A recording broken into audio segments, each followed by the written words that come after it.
할렐루야. 우리 힘차게 하나님께 영광의 박수 같이 돌리겠습니다.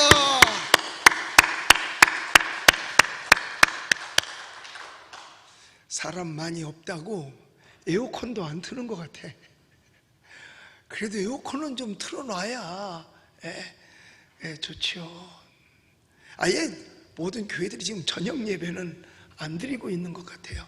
그런데 여하튼 오늘 하나님께서 이 시간 우리 유튜브로든지 또 함께 함께 하시는 모든 분들, 여러분에게 하나님의 귀한 축복이 충만하게 되시기를 예수님의 이름으로 축복합니다. 오늘 낮에도 여기 시청에서 또 구청에서 또 오후에도 또 구청에서 계속 사람들이 나왔어요. 그런데 와서 보는 사람들마다요, 우리 교회 방역시설에 감탄을 해요. 그러면서 뭐라고 그러는지 아세요? 처음 봤대요. 다 자기네가 여기저기 뭐 안 다녀본 데 없는데 이렇게 잘해놓은 데는 처음 봤다는 거예요. 그러면서 이야기가 그들도 똑같아요. 여기서 생겨난다 그러면 대한민국 안 생겨날 때가 어디 있겠어요. 이걸 그대로 인정을 하더라고요. 이렇게 세상 어디에 전신소독을 해주는 데가 어디 있겠어요. 근데 자기들도 여기 들어오려면 전신소독하잖아요. 그리고 뭘 보고 놀라느냐 하면, 혹시나 호흡 곤란이 왔던, 사람 모인 데는 언제나 그럴 수 있으니까 세상에 그 심장 박동기 전자 그거 있는 거 보고 더 놀라는 거예요. 이런 기관에서 그런 거 해놓은 데는 자기네들도 별로 본 적이 없다고 그래요. 지하철 같은 데서는 봤는데 없다고 그러면서, 그리고 제가 오는 분들마다 선물로 이걸 하나씩 다 줬어요. 안 받아가는 사람 단 한 명도 없어요. 심지어는 내가 가만히 보니까 더 달래 소리는 못하고 그 속을 보면 이거 하나 더 줬으면 하는 마음을 내가 알겠더라고. 그래서 내가 어떻게 했겠어요? 손가락만 한 거 하나씩 더 줬어. 그것도 싫대 소리 절대로 안 해요. 그러면서 처음에 이거 주면 뭐라고 그러는지 아세요? 뭘 이런 거리요 그러면서 그래서 그분들이 그래요. 그리고 이렇게 과거에 우리 예배 드렸던 모습, 뭐 이렇게 교인들 나가는 거 어떻게 혹시 비디오로 찍어 놓은 거 없냐? 그래서 우리는 CCTV가 있으니까 다 있다. 그래서 그거 보여줬더니요, 깜짝 놀래요. 드나드는 사람 쳐놓고 마스크를 안 쓴 사람이 단 한 명도 없는 거예요. 수백 명이 드나들어도 마스크를 안 쓴 사람이 단 한 명도 없는 것을 보고, 이렇게 철저하게 잘 되어 있고 교육이 잘 된 데는요, 자기들도 처음 본다는 거예요. 그래서 너무너무 제가요 감사하더라고요. 그런데 오늘 낮에 MBC에서 또 와서 뭘 바깥에서 찍고 갔대요. 그래서 왜 찍느냐고 그랬더니 오늘은 우호적으로 찍고 간다고 그러더래요. 모르겠어, 우호가 뭔지 어떻게 나왔는지 뉴스에 내보낼라, 아니면 전에 거를 생각하고 강행을 해가지고 무슨 일이 벌어질 걸 생각하고 기자가 왔겠지, 뭐 평안한 데 왔겠어요? 그런 거를 내가 생각해 볼 때 절대로 우호는 아닐 것 같은데 모르겠어요. 어떻게 뉴스에 내보냈는지. 이 카메라 찍기에 따라서 다 달라요. 웃으면서 여기 칼을 손에 들고 있고 찍을 때 이 손은 안 찍고 얼굴 찍으면 얼마나 인자해 보여요. 거의 보면 이렇게 찍는 경우들이 정말 많습니다. 손에는 칼을 들고 있는데 웃어. 그러면 얼굴만 찍어요. 그러면 얼마나 이 사람이 인자해. 손은 안 봐. 손은 안 본다고요. 그리고 사람들은 손가락으로 가리키면 가리키는 저것을 봐야 될 텐데 뭘 보느냐 하면 손가락을 본다니까요. 이렇게 봐서는 볼 수 없어요. 히말라야 산을 볼 때에 저기가 히말라야 산맥의 에베레스트 산이다, 여러분 히말라야 산이 아닙니다, 에베레스트 산이다 라고 하려면 그게 어디 에베레스트 산이냐고 손가락이지 그런다니까요. 먼 걸 사람들이 볼 줄 모르고 가리키는 걸 볼 줄 몰라요. 우리 교회는 미래를 지향하는 교회고 또 미래를 향해서 달려가고 미래에 우리 청소년들에게 꿈을 심어주는 그런 교회입니다. 누가 뭐라 그래도 청소년들에게. 그래서 앞으로 우리 청소년들을 위해서 더 좋은 교육시설과 또한 어린 아기들을 위한 놀이시설과 그 다음에 가족 단체를 위한 놀이시설까지도, 그러니까 저녁 먹고 온 가족이 다 같이 나와서 신청만 하면 몇 가정이 저녁에 예배당에 와서 자기 온 가족이 대한민국에서 제일 재밌는 놀이를 하고 갈 수 있도록 교회가 다 준비할 거예요. 제가 오늘 낮에는 엄청나게 무거운 설교를 했거든요. 이제 저녁엔 좀 가벼운 설교를 제가 할게요. 그래서 오늘 제목이 뭐냐? 즐겁게 사는 날이다 라는 제목으로 함께 같이 은혜를 나누도록 하겠습니다. 이 세상살이가요, 진짜 가만히 보면 웃겨요. 진짜 웃겨요. 그러니까 사람들이 대화하다 뭐라 그래요? 웃기고 있네 그러잖아요. 근데 웃기는 일이 많아요. 안 될 것 같은데 되는 일이 있어요. 이것도 웃기는 거죠. 또 될 것 같으면서도 안 되는 일이 있어요. 이것도 웃기는 일이에요. 또 불가사의한 일 같은 것들도 세상에 보면 얼마든지 일어납니다. 그래서 생각으로 미루어 헤아릴 수 없이 이상 야릇한 일들도 많이 있고, 불공평한 일들도 사실은 많이 등장을 합니다. 그래서 이런 것들을 가리켜서 다 뭐라고 말하느냐? 웃기는 일이라고 말하는 거예요. 그래서 오늘 본문에서 이런 얘기를 하잖아요. 보면 세상에서 행하는 자는 헛된 일이 있나니 곧 악인들의 행위에 따라 벌을 받는 의인들도 있고, 악인들 때문에 의인이 손해를 보고 벌을 받는 일들도 있다는 거예요. 이것도 웃기는 일이죠. 또 의인들의 행위에 따라서 상을 받는 악인들도 있다는 거예요. 이것도 웃기는 일이에요.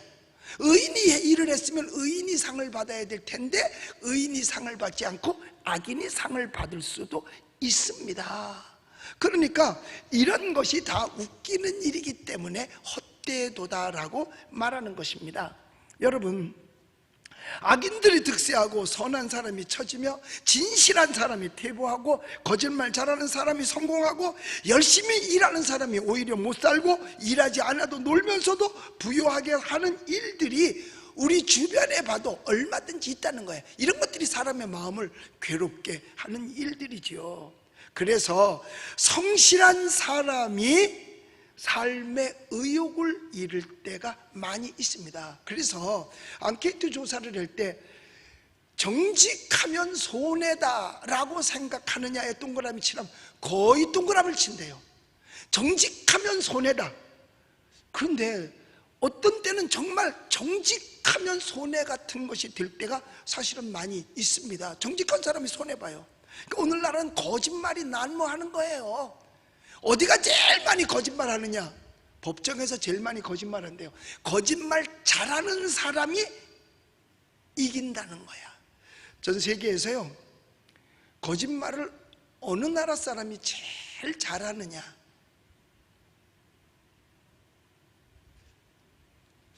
거짓말 대회가 열렸대요. 그래서 미국 사람이 탁 나오더니 거짓말 그러면 내가 제일 잘한다. 그리고 이제 나서서 우리나라는 얼마나 나무가 오래돼서 큰지 아직까지 10년 전에 내 친구가 나무에 올라갔는데 아직도 다 못 올라가서 아직도 안 내려오고 있댄데 그거 거짓말이잖아요. 그랬더니 카나다 사람이 그것도 거짓말이라고 하냐? 야, 웃기지 마라. 그리고 우리나라는 똥통이 얼마나 깊은지, 내가 2살 때 싼 똥이 내가 지금 30살인데 아직도 끝에 떨어지지 않았어. 그것도 웃기는 얘기죠. 그까짓 게 무슨 거짓말이냐. 그리고 뭐 이 얘기 저 얘기 다 한 다음에 제일 마지막에 우리 한국 사람 차례가 왔대요. 그런데 그 사람이 딱 한마디 했대요. 그래서 1등 했대요. 뭐냐? 사실 난 거짓말 대회에 나올 자격이 없습니다. 내 나이 50인데 평생 살면서 여태 거짓말 한 번도 한 적이 없습니다. 그래서 1등 했대요. 그러니까 이 세상이 거짓말이 난무하다는 얘기예요. 그러니까 거짓말 아니라고 하는 그 자체까지도 거짓말이 있다는 얘기죠. 그래서 이렇게 되니까 성실한 사람이 삶의 의욕을 잃을 때가 많고, 불성실한 사람은 살만 나는 세상이라고, 죽지 않으려고 하여튼 건강식품이라는 거는 다 챙겨다 먹는 거예요. 다 챙겨다 먹는 거예요. 뭐 보약에다 고량진미, 산해진미 얼마나 많이들 먹는지 사실 알 수 없어요. 그리고 술도 좋은 술만 갖다 놓고 먹고요. 이 사람들이 그래요. 그런데 사실 그것도 오늘 성경은 말합니다. 별거 아니라고. 그런 것도 별거 아니라고. 그런데 바로 이런 세상 일들이 헛된 일이라고 오늘 성경 저자 전도자는 말하고 있는 겁니다. 이게 누가 썼는데? 솔로몬이 썼거든요. 솔로몬은 모든 걸 다 겪어봤어요. 겪어본 나머지가 뭐냐? 별거 아니더라 라는 이야기를 하는 겁니다. 그런데 그리스도 밖에서의 삶은 그러니까 원칙적으로 별거 아니라 헛된 것이라는 얘기입니다. 결과적으로 그건 결과적인 것도 헛되었다는 거죠. 원칙적으로도 헛되어 있고 결과적으로도 헛되다. 예수 바깥의 삶은 모든 것이 다 헛것이라는. 그래서 예수님께서 말씀하셨잖아요. 저희에게 이르시되 삼가 모든 탐심을 물리치라. 사람의 생명이 소유에 넉넉한 데 있지 아니하니라 라고 말씀을 했어요. 소유에 넉넉한 데 있지 않다, 사람의 생명이. 그래서 말하기를 그런 것에 너무 목매지 말라는 얘기죠. 또한 의인이 악인 같은 고난을 받기도 하는 것입니다. 그래서 예수님께서는 말씀하셨어요. 의를 위하여 핍박을 받는 자는 복이 있나니 천국이 저희 것이며 핍박과 축복을 겸하여 받느니라. 할렐루야. 사실 여러분, 요즘 이 예배를 교회에서 성전 예배, 현장 예배를 못 드리는 건 엄격히 따지면 이거는 핍박입니다. 핍박이에요. 왜냐하면 교회를 자의적으로 나와서 예배 드릴 사람은 드리고 자기가 좀 겁이 나면 안 오면 그만인 거예요. 그러니까 자유롭게 해줘야 될 텐데 그 자유가 지금 없어졌잖아요. 여러분, 바이러스 걸릴까봐 지하철 못 타는 사람이 없고요, 바이러스 걸릴까봐 버스 못 타는 사람 없고요, 바이러스 걸릴까봐 거리 안 돌아다니는 사람 없고요, 바이러스 걸릴까봐 외식 안 하는 사람 없고요, 바이러스 걸릴까봐 백화점 안 가는 사람 없어요. 모든 데 다 자유롭게 왕래합니다. 근데 단 교회만 자유롭게 지금 못 오고 있는 거예요. 그러니까 믿음이 버스 타는 믿음마저도 없고 지하철 타는 믿음마저도 없고 백화점 가는 믿음마저도 없습니다. 어떤 백화점, 어떤 시설도 우리 교회만큼 이렇게 소독해 주는 데가 없거든요. 그러니까 믿음으로 나오는 건데 정부에서 모이지 마라, 모이지 마라, 모이지 마라 하도 얘기를 하니까 모이면 바이러스가 없는 것처럼 느껴지는 거예요. 그래서 못 오는 겁니다. 그리고 또 뭐랄까, 모임 없이 대면 예배는 하지 말라고 하니까 미리 다 알고 알아서 하나. 누구 오지 마라 소리 안 해도 다 알아서들 참석을 못 하는 거죠. 그런데 여러분, 이것도 여러분 믿음만 지킨다고 할 것 같으면 이것도 하나님 앞에 섰을 때 상급이 될 줄로 믿습니다. 그러니까 오늘 못 왔어도, 왜냐하면 정부 시책도 있고 권력의 힘에 의해서 못 올 수도 있긴 있어요. 그러나 집에서라도 어디서라도 유튜브를 틀어놓고, 그게 텔레비전으로 보면 참 좋을 텐데 컴퓨터보다도 요새는 텔레비전이 하도 좋아서 유튜브와 뭐 연동되는 것도 있다 그러더라고. 그러니까 텔레비전에서 이렇게 나와서 이렇게 텔레비를 보는 거하고 똑같이 보기도 한다 그래. 그런데요, 저도 텔레비전 설교 들어봤지만 텔레비전 가지고는 은혜가 잘 안 되더라고요. 그래서 마주 보는 거예요. 그래서 성경에도 얼굴과 얼굴을 마지막 때 대하여 보는 것을 말씀하고 있습니다. 여하튼 우리는 예수 그리스도를 믿는 믿음 안에서만 승리할 수 있게 되시기를 예수의 이름으로 축원합니다. 그래서 의인이 악인 같은 고난을 받기도 한, 우리가 뭘 잘못했나요? 잘못한 거 하나도 없어요. 그리고 또 혹시 바이러스에 감염된 사람이 돌아다녀도 그 사람 잘못한 거 하나도 없어요. 아니 여러분, 교통사고가 내가 잘못해서만 교통사고가 생기는 게 아니잖아요. 나는 멀쩡한데 누가 와서 받아도 교통사고 생기는 것처럼 나는 괜찮은데 어디서 옮으면 바이러스 생길 수도 있죠. 그게 죄는 아니라 그 말이에요. 양성이 나와도 죄 아니고 음성이 나와도 죄 아니고 그 어떤 것도 죄는 아니에요. 살면서 오는 하나의 거쳐가는 거죠. 아이들 태어나자마자 뭐 해요? 여러 가지 예방주사 많이 맞잖아요. 그래서 나중에 홍역 예방주사도 맞잖아요. 그래서 옛날엔 그걸 우두 맞는다 그랬어요.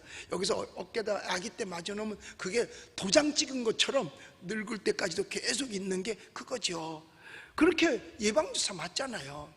그것도 뭐 처음 나오자마자 그 병에서 예방주사가 금방 백신이 나온 건 아니에요. 몇십 년 후에 그게 예방주사도 나오게 되는 거죠. 이것도 지금 얼마 안 있으면 예방주사 나올 거예요. 여러분들 안심하고 예방주사 나올 때, 예방약, 그러니까 예방주사 나올 때까지 살아계세요. 그럼 될 거 아니야. 그럼 예방주사 나오면 예방주사 맞고 이제 더 오래 살면 되니까 그때까지 버티세요. 그때까지 잘 잡숫고 면역력 기르고 운동하면서 하여튼 건강하시기를 예수의 이름으로 축복합니다. 이것이 여러분, 우리가 죄 안 졌어도 이렇게 고난을 받는다 그 말입니다. 그리고 예수님조차도 예수님이 무슨 죄를 져서 실어버린 바 내가 되었고 십자가를 졌나요? 아니요, 죄 없이 당하는 거예요. 그러니까 예수님께서 요한계시록을 통해서도 우리에게 말씀하셨어요. 죽도록 충성하라. 그리하면 내가 생명의 면류관을 얻으리라. 그런데 충성을 해도 이 세상에서는 면류관을 받지 못할 때도 있습니다. 오히려 사도 바울 같은 경우는 수고하고 돌아온 대가가 굶주림과 매맞음이었었어요. 그런데 바울은 그걸 가지고 뭐라고 말한 줄 아세요? 내 은혜로다라고까지 말했어요. 여러분, 그러니까 우리가 힘들고 어렵다 하더라도 우리에게 온 믿음의 대가가 지금 이 과정이라 하더라도 이것을 원망하지 말고, 여러분, 이것도 아직은 하나님의 은혜임을 알고 우리는 신앙을 꼭 지키게 되시기를 예수의 이름으로 축복합니다. 사도 바울이 그 어떤 고난을 당했다고 해서 그럼 나 이제부터 사도 안 할 거야, 그리고 포기하고 자기 갈 길을 가면 육신은 편하게 살 수 있겠죠. 그런데 그게 은혜는 아니다라 그 말이에요. 여러분, 그래요. 덕행에는 비록 늙을지라도 반드시 보상이 뒤따른다. 천벌은 더디지만 반드시 온다. 이게 영국 속담이래요. 그러니까 덕을 행했으면 나중에 늙어서라도 내가 행한 그 덕에 대해서는 반드시 보상이 뒤따른다 그 말이에요. 그런데 잘못 행했을 때 천벌은 더디지만 반드시 온다는 거예요. 사람이 무엇으로 심든지 심은 대로 거두리라고 말씀했거든요. 여러분, 어떤 거는 씨앗을 심은 다음에 금방 며칠 만에 싹이 나는 것도 있어요. 그런데 대나무 같은 거는요 거의 뭐 10년씩 땅속에 있대요. 10년씩. 그런데 일단 싹이 나기 시작하면 하루에 몇십, 막 10cm, 20cm, 30cm 막 자란다는 거예요. 우리 마당에도 대나무가 있는데 너무 잘 자라요. 처음에 그 뿌리 심어놨을 때는 없는 것 같았어. 그러니까 무엇을 심어 놓든지 덕을 심었으면 보상이 뒤따를 것이고, 또 악을 심었으면 천벌이 더디지만 반드시 따라온다 이 말이에요. 그러니까 대나무를 심었을 때 늦게 오는 것, 늦게 싹이 나는 것처럼 벌이 늦지만 반드시 온다는 거예요.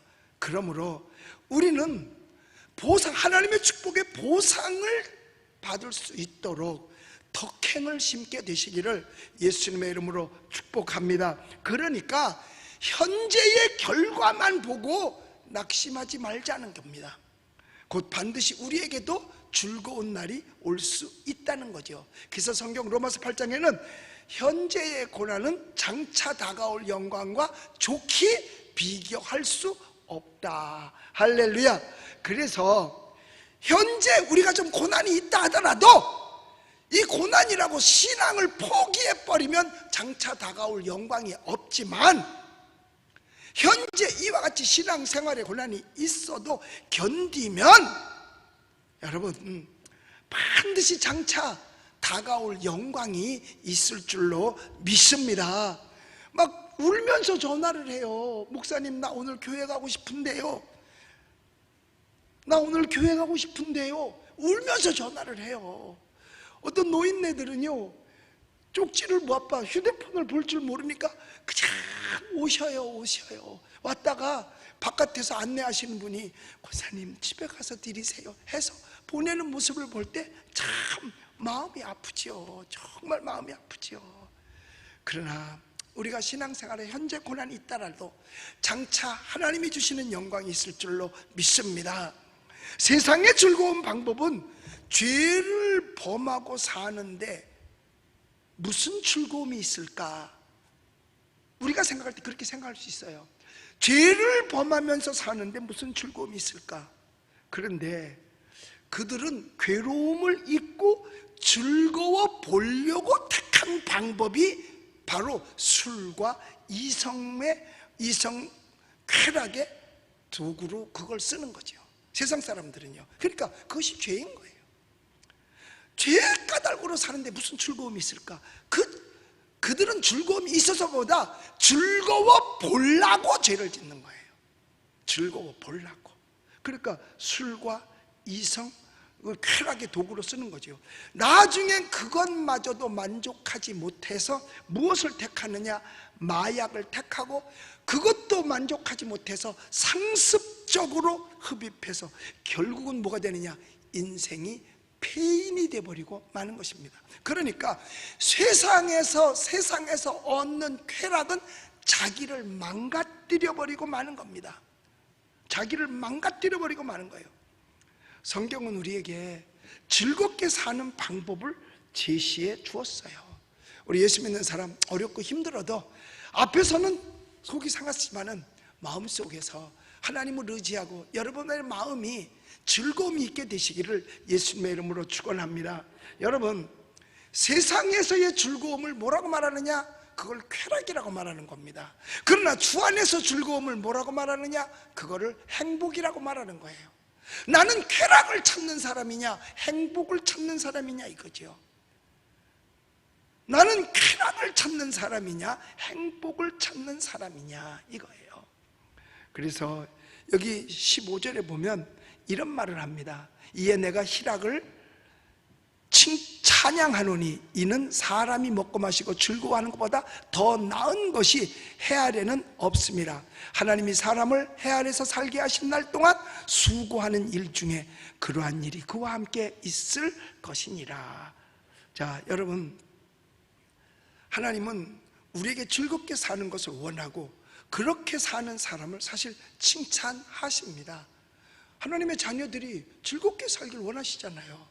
로마서 14장 17절 18절에 보니까 하나님의 나라는 먹고 마시는 것이 아니라 오직 성령 안에서 의와 평강과 뭐라 그랬어요? 희락이다. 희락이 뭐예요? 기쁨이죠. 이로써 그리스도를 섬기는 자는 하나님이 기뻐하심을 받으며 사람에게도 칭찬을 받게 되는 거죠.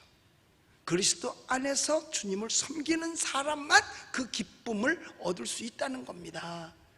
여러분, 어떤 사람이 이런 얘기를 했어요. 착각하지 마라. 그대의 삶의 안정과 평안을 깨는 즐거움은 즐거움이 아니니라 라는 얘기를 했습니다. 착각하지 말라고 얘기를 하는 거죠. 그대의 삶의 안정과 평안을 깨는 즐거움은 즐거움이 아니다. 그러니까 쾌락은 즐거움이 아니라는 얘기예요.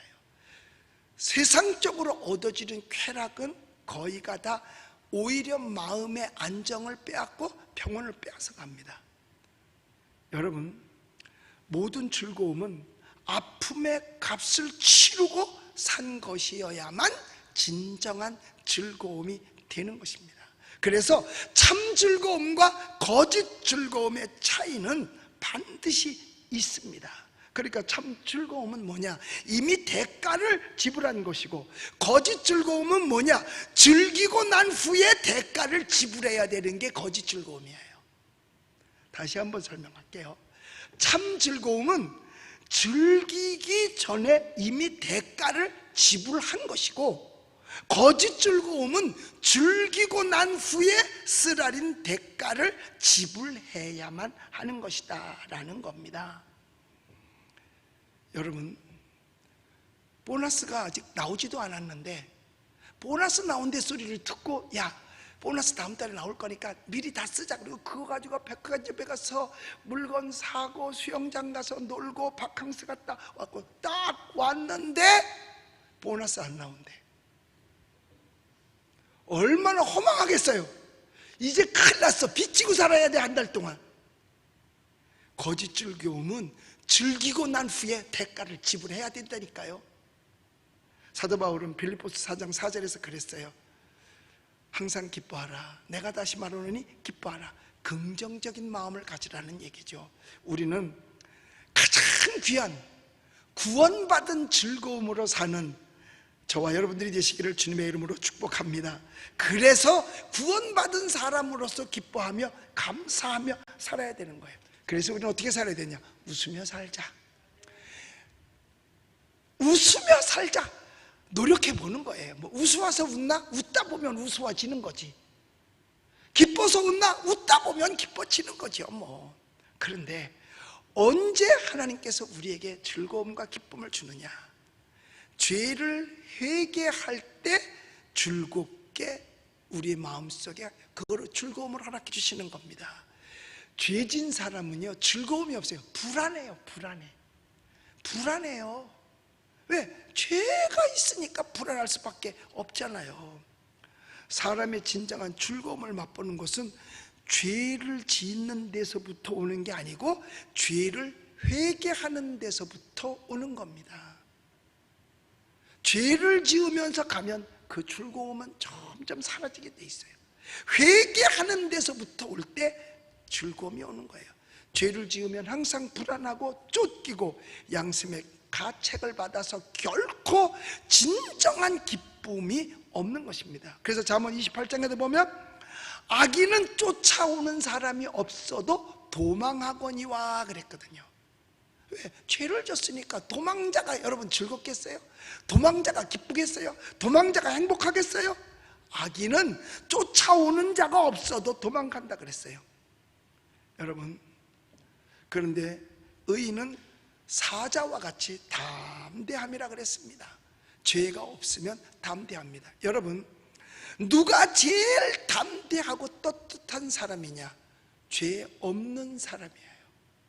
그러니까 많은 재벌이라든가 정치인이라든가 할 때 무슨 죄가 있으면 검찰에 가서 조사를 받으러 가잖아요. 그럼 포토라인에 씁니다. 죄 없는 사람은 항상 당당합니다. 당당해요. 왜? 죄가 없으니까 불안할 일이 없는 거지요. 양심의 가책을 받을 일이 없는 거지요.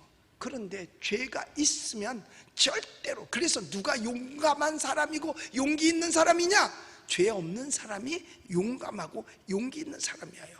잠언 28장 1절을 보면 분명히 조금 전에 말했듯이 악인은 쫓아오는 자가 없어도 도망하거니와 라고 말했어요. 그래서 아담과 하와도 죄를 지은 후에는 두려워서 숨었다 그랬잖아요. 죄를 짓고 나니까 온 게 뭐예요? 두려움이죠. 그래서 숨었다라고 말했어요. 죄 가운데 살면서 즐겁게 산다는 것은 도각을 먹으면서 오래 살길 바라는 거하고 똑같아요. 죄를 지으면서 즐겁게 살 수는 절대로 없습니다. 그것은 독약을 먹으면서 오래 살기를 바라는 거하고 똑같다니까요. 탕자가 돈을 많이 가지고 아버지 돈을 뺏어서 아버지 곁을 떠났어요. 그리고 나서 그에게 남은 것은 굶주림과 배고픔 뿐이었어요. 헐벗음 뿐이었습니다. 그런데 돌아왔을 때 진정한 즐거움을 맛봤어요. 그 돌아온 것을 뭐라고 말하느냐? 회개라고 말하는 것입니다. 여러분, 죄를 헬라어로 뭐라고 말하느냐 하면 죄를 하말티아라고 말합니다. 하말티아라는 말은 관역이 빗나갔다는 뜻이에요. 하나님은 우리를 이렇게 바로 가길 원하는데 그 화살이 빗나갔다는 뜻이에요. 하나님의 뜻에서 빗나가는 게 다 죄입니다. 회개는 뭐냐? 메타노니아라고 합니다. 그것은 뭐냐면 원위치로 돌아왔다는 거예요. 그러니까 누가복음에 나오는 탕자가 아버지의 뜻을 따르지 아니하고 빗나간 그 자체가 죄인데 회개했어요. 다시 제자리로 돌아왔어요. 그랬더니 아버지로부터 즐거움을 맛보지 않습니까? 그래서 진정한 즐거움은 되돌아왔을 때, 회개했을 때 진정한 즐거움을 맛보게 되는 것입니다. 그래서 회개한 사람의 증거는 내가 회개했는지 안 했는지, 그거는요 자기 마음이 알아요. 즐거우니까. 즐겁기 때문에 자기 마음이 알게. 여러분, 용서받은 사람처럼 기쁨이 어디 있겠어요? 뭐 이번에 8.15에도 특사가 있었는지 모르겠습니다만 아마 없었던 것 같아. 항상 보면 성탄절 특사, 그 다음에 8.15 광복절 특사가 꼭 있어요. 죄인을 대통령의 권한으로 풀어주는 거죠. 만약에 그때 이제는 됐습니다 하고 죄값을 치렀다고 풀어준다면 그 사람이 얼마나 즐겁겠습니까? 그래서 죄를 사함받았을 때보다 더 큰 즐거움은 없어요. 그러므로 우리는 하나님 앞에 날마다 회개함을 통해서 즐거움을 얻게 되시기를 예수의 이름으로 축원합니다. 그 다음에 수고를 해서 얻은 즐거움이 큽니다. 그래서 수고함으로 낙을 누리는 것이 의의 선물인 줄 내가 알았노라 라고 말씀하고 있는 겁니다. 수고함으로 낙을 누리는 것이 하나님의 선물이다. 그래서요, 여러분, 사람이 제일 즐거울 때가 언제냐면 먹을 때거든요. 그런데 늘 먹는 게 지천에 놓여 있으면 그 맛의 즐거움을 모릅니다. 그래서 이런 말 있잖아요. 눈물 섞인 빵을 씹어보지 않은 사람은 그 빵의 참맛을 모른다고 말이에요. 그러니까 수고를 통해서 얻은 그것이 진정한 참맛을 느낄 수 있다는 거죠. 그래서 수고함으로 낙을 누리는 것이 하나님의 선물인 줄 내가 또한 알았다라고 성경은 말하고 있어요. 여러분, 게으른 사람은 남을 돕지 못합니다. 그렇기 때문에 그에게는 그런 기쁨이 없습니다. 땀 흘리고 난 다음에 기쁨, 그 기쁨은 이루 말할 수 없어요. 게으른 사람은 그래서 땀 흘린 사람에 대한 기쁨을 알 수가 없어요. 여러분, 게으른 사람이 무슨 거기에 즐거움이 있겠어요? 없거든요. 땀 흘리고 난 다음에 흘리는 그때 얻어지는 기쁨. 그래서 주는 자가 받는 자보다 복이 있다고 한 거예요. 왜? 받는 자는 기쁨이 덜하지만 주는 자는 그 기쁨이 더 크기 때문에 그래요.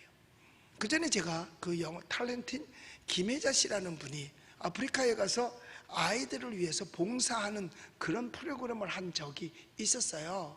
그런데 정말 그 아프리카 오지에서 그 흑인 아이를 붙들고 이렇게 우유병을, 그때 기자가 따라갔었겠죠. 물어봤어요. 지금 마음이 어떠냐 그랬더니 빨간 카페트 위를 걸어갈 때보다도 지금이 나는 더 기쁘고 행복합니다 라고 표현을 했습니다. 그러니까 주는 자가 받는 자보다 더 복이 있는 것입니다. 남을 도울 때 거기서 행복이 있는 거지요. 게으른 사람은 그래서 절대로 그 행복을 가질 수가 없어요. 왜? 게으른 사람은 남을 도울 수가 없기 때문에 그랬습니다. 여러분, 아까 어떤 손님이 이제 저를 찾아와서 옛날 얘기를 하게 됐어요. 옛날에 구성전이 있을 때, 그러니까 지금부터 한 20년도 더 됐을 거예요. 그때 얘기를 했는데 무슨 얘기를 했냐면, 그때 아침에 신문을 봤는데 신문 한 면에 이런 기사가 있었어요. 아버지가 딸이 이제 중학교를 들어갔는데 교복도 사줘야 되고 책가방도 사줘야 되고 책도 사줘야 되는데 그걸 딸한테 해줄 만한 능력이 안 됐던 거예요. 그래가지고 그 아빠가 자기를 비관해서 자살을 한 거예요. 그 기사가 신문에 났어요. 그래서 제가 그 기사를 딱 보고 그 기사를 쓴 기자한테, 국민일보 기자예요, 전화를 했습니다. 나 은평제일교회 심화보 목사인데요, 내 아침에 이런 기사를 봤습니다. 그 학생 내가 돕고 싶습니다. 책과 가방도 사주고 중학교 졸업할 때까지 내가 그 아이 학비를 대주겠습니다. 그 아이 좀 연결시켜 주십시오. 그리고 몰라도 됩니다. 다 몰라도 됩니다. 내가 그 아이를 위해서 그 비용을 대겠습니다. 꼭 그 아이를 위한 것을 알려주십시오, 인포메이션을. 그랬더니 저한테 은행 통장하고 온라인 번호 이런 거를 가르쳐 줬어요. 그리고 우선 지금 당장 급한 것이 교복과 책가방이니까 이거는 기자님께서 좀 전해 주시기 바랍니다. 그래서 내가 기자님께 보내드리고 학비를 보내준 적이 있어요. 그리고 2년인가 지났는데 주일날 웬 아주머니하고 여학생 하나가 나를 찾아온 거예요. 나를 찾아와서 목사님 그동안 감사했습니다. 누구신데요? 어디서 오셨지요? 왜 모르는 사람, 처음 보는 사람이니까. 예, 목사님께서 2년 전에 사실 아빠가 잘못됐을 때 목사님께서 지금 데려온 얘 책가방, 교복 그리고 학비를 대줘서 얘가 지금 잘 자랐어요. 그래서 오늘까지 왔는데 이제는 내가 직장을 다니기 때문에 목사님 안 도와줘서도 우리끼리 해나갈 수 있어요.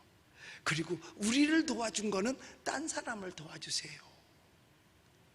제가요 그때 얼마나 감사한지 몰랐어요. 그리고 세상에 이렇게 착한 사람이 세상에 있네.